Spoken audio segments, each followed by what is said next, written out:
Visi bērni dievina svētkus un rotaļas, bet vēl viņi mīl, kad viņu priekos piedalās pieaugušie vecāki, vectētiņi un vecmāmiņas, kā arī ģimenes draugi.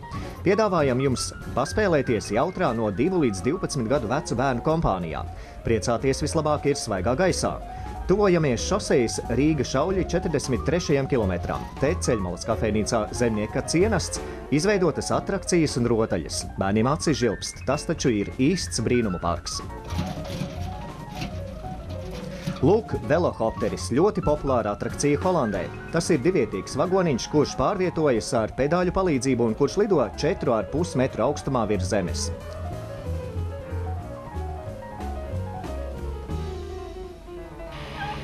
Traktors vilciens Jautrais Tārpiņš pārvadā bērnus un pieaugušos pa pļavām, gar pļavām un puķu dobēm, gar tomātu un gurķu dobēm, bet pavadītāji paliek tālu aiz muguras.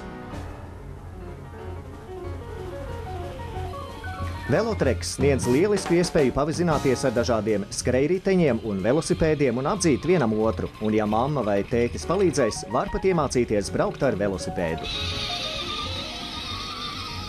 Karuselis ir katra mazuļa iemīļota atrakcija. Neaizmirstiet savas drošības nolūkos piesprādzēties. Baseinā Lagūnā bērni ar savu roku spēku palīdzību pārvietojas velolaivās. Tas izdodas pat 2-gadīgiem mazuļiem.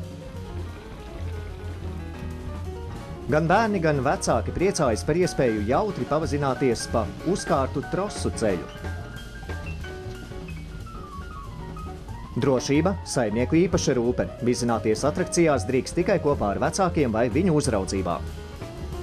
Visus šos bērnu priekus ir radījuši lielās un draudzīgās Jansonu ģimenes locekļi.